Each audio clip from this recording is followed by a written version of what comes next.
नमस्कार, मैं रविंद्र कुमार त्रिपाठी आपका अपने यूट्यूब चैनल पर हार्दिक स्वागत एवं अभिनंदन करता हूं। और आज हम जिस टॉपिक पे चर्चा करने जा रहे हैं या हम जिस टॉपिक पे डिस्कस करने जा रहे हैं वह हमारा टॉपिक है रीडिंग, है ना। यानी कि वाचन क्या होता है, जो कि डिप्लोमा एचआई में आपका 5th यूनिट का है रीडिंग के ऊपर, है ना।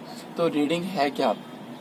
रीडिंग की अगर हम बात करें, है ना, तो रीडिंग से थोड़ा सा इंट्रोडक्शन आपको दे दूं मैं। जैसे कि रीडिंग के हम थोड़ा सा टॉपिक बड़ा है, इसलिए 2 वीडियो में डिवाइड करेंगे। पहले में हम जो बात करेंगे वो रीडिंग क्या है उसके बारे में बात करेंगे, और रीडिंग करने के लिए बच्चे के अंदर कौन कौन सी चीज़ें होना आवश्यक है उसकी बात करेंगे, ठीक है। और सेकेंड वीडियो में जो हम बात करेंगे वो बात करेंगे कि टाइप्स ऑफ रीडिंग कितनी है, यानी जो वाचन है उसके प्रकार, कितने प्रकार के वाचन है, जिसको हम नेक्स्ट वीडियो में देखेंगे। तो आइए आज हम अपना वीडियो स्टार्ट करते हैं और जानते हैं कि वाचन क्या है। वाचन जैसे कि हम नॉर्मल यूज करते हैं रीडिंग, है ना। जैसे बच्चे से कहते हैं ना, बच्चे को किताब रीड कराना है, रीडिंग करानी है, चाहे वो किसी भी लैंग्वेज का हो, चाहे वो हिंदी हो, उर्दू हो, है ना, इंग्लिश हो, है ना। रीडिंग को किसी भी भाषा का हो सकता है, किसी भी चीज की रीडिंग हो सकती है ना। यानी कि उस चीज को पढ़ना, सामान्य तौर पर हम रीडिंग का जो आशय निकालते हैं वो पढ़ना निकालते हैं, ठीक है। तो अगर बात करें वाचन का अर्थ क्या है, ठीक है। वाचन का अर्थ केवल ऐसा नहीं है कि शब्दों को पहचान कर उनको पढ़ना ही वाचन है, नहीं।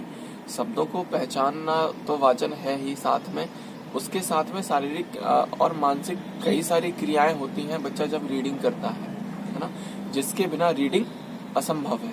जैसे सपोज करो, ठीक है, शब्दों को पहचानना और उसका उच्चारण करना वाचन है ना। लेकिन अगर बच्चे के आई कोऑर्डिनेशन प्रॉपर नहीं है ना, वो सही से गति नहीं कर पा रहा है, लाइन टू लाइन नहीं उस चीज को देख पा रहा है ना, या फिर समझ नहीं पा रहा है, तो वहां पर रीडिंग नहीं कर पाएगा वो बच्चा, ठीक है। तो रीडिंग क्या है?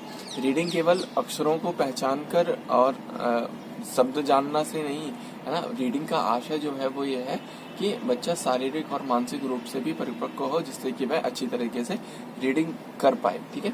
वाचन का तात्पर्य जो है वो दृश्य संकेतों को, है ना, अगर बात करें नॉर्मली सी परिभाषा को लेकर, तो वाचन का जो तात्पर्य है वो जो दृश्य संकेत हैं, ठीक है, उनको ध्वनि संकेतों में परिवर्तित करना। सपोज करो, जैसे हमारे सामने किसी भी लैंग्वेज में कोई एक लाइन लिखी है, ठीक है, जैसे मैं घर जाता हूँ, ठीक है। अब मैं इस चीज को रीड कर रहा हूँ, पढ़ रहा हूँ, जैसे मैं घर जाता हूँ या मैं घर जा रहा हूँ, ठीक है। मैं ये जो दृश्य संकेत दिए हुए हैं, ठीक है, ये क्या है? वर्ण क्या है? एक संकेत है ना। जिस हमें कब आ बोलना है, ई है, ऊ है ना, का, खा, गा, गा, जो भी है, A B C D E F G, ये सारे यहाँ संकेत बने हुए हैं, ठीक है, जो कि लिखित रूप में है। इनको समझकर उच्चारण करना ही रीडिंग कहलाता है। जैसे मैंने बोला, मैं घर जा रहा हूँ, ठीक है, ये क्या है? वाचन है। तो यानी कि जो दृश्य संकेत दिए हुए हैं उनको समझकर या उनको पहचान कर उसको श्रव्य संकेतों में परिवर्तित करना ही वाचन कहलाता है, ठीक है। या फिर हम और अगर समझना चाहें तो कोई भी ऐसा दृश्य संकेत जो सार्थक भाषा का बोध कराता हो, ठीक है। जैसे मैंने एक लाइन लिखी, मैं घर जा रहा हूँ, ठीक है, तो ये क्या है? एक दृश्य संकेत है जो किसी एक भाषा का बोध करा रहा है, जैसे हिंदी भाषा का बोध करा रहा है ना। तो बोध कराने के बाद देखते हुए अगर हम इसे समझ रहे हैं, ठीक है, और पढ़ रहे हैं, तो ये वाचन कहलाएगा, ठीक है। किसी भी ऐसा दृश्य संकेत जो सार्थक भाषा का बोध कराता है, उसे देखते हुए समझना वाचन कहलाता है, ठीक है। कोई भी ऐसा दृश्य संकेत जो किसी भाषा का या किसी सार्थक भाषा का बोध कराता है ना, और उसे देखते हुए समझना, ठीक है, वाचन कहलाता है। और अगर हम सामान्य रूप से देखें कि वाचन का संबंध पढ़ना है, जो कि लिखित एवं मौखिक रूप से संबंधित होता है, ठीक है। लिखित में अगर देखा जाए कि जो विचार लिखित में अभिव्यक्त किए गए हैं, ठीक है, उसको समझकर पढ़ने की क्रिया को ही वाचन कहते हैं। सपोज करो, जैसे किताब में किसी के विचार अभिव्यक्त हैं, चाहे वो किसी महापुरुष के हों, चाहे वह किसी लेखक के हों, है ना। किताब में क्या है? वो विचार जो है वो क्या है? अभिव्यक्त है। किस भाषा में? लिखित रूप में, ठीक है।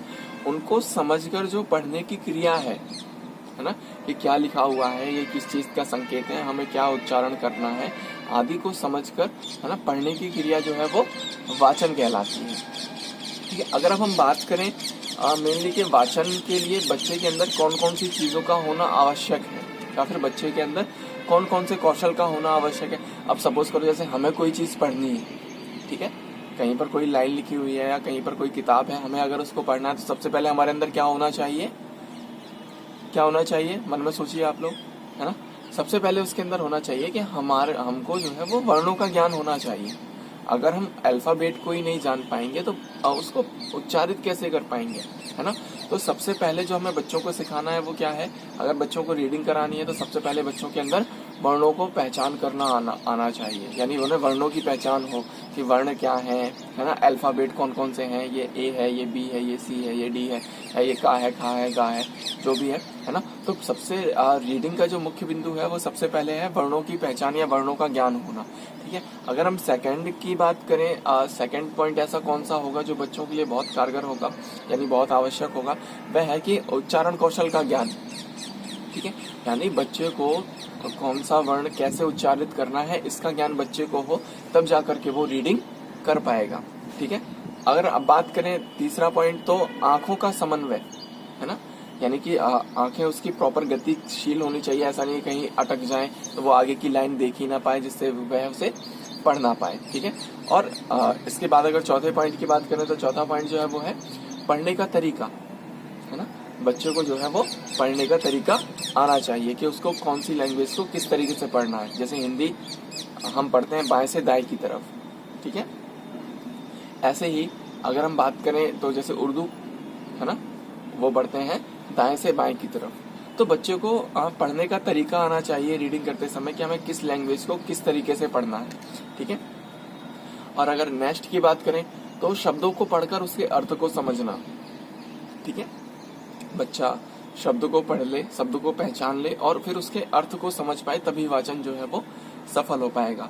बच्चे की स्मरण शक्ति, अगर अगले टॉपिक की हम बात करें तो बच्चे की स्मरण शक्ति ठीक होनी चाहिए, जिससे कि वह चीजों को अच्छी तरह से, सब वर्णों को, शब्दों को अच्छी तरह से पहचान सके, समझ सके और उसका उच्चारण कर सके। और सबसे अगर हम बात करें एक और बहुत महत्वपूर्ण बिंदु है, रीडिंग करते समय वाणी का उतार चढ़ाव बहुत आवश्यक है। किस सेंटेंस पे कहाँ पर वाणी को उतार चढ़ाव करना है, किस तरीके से बोलना है ना, वो चीज बच्चे के अंदर होना बहुत ही आवश्यक है। तो आज जो हमारा वीडियो है वो टोटली वाचन के ऊपर डिपेंड है। पहला, इसके दो पार्ट होंगे, जैसे कि पहले पार्ट में हमने जो बात की वो वाचन क्या है वो किया, और वाचन के लिए बच्चे के अंदर कौन कौन से कौशल होना आवश्यक है वो हमने बात किए।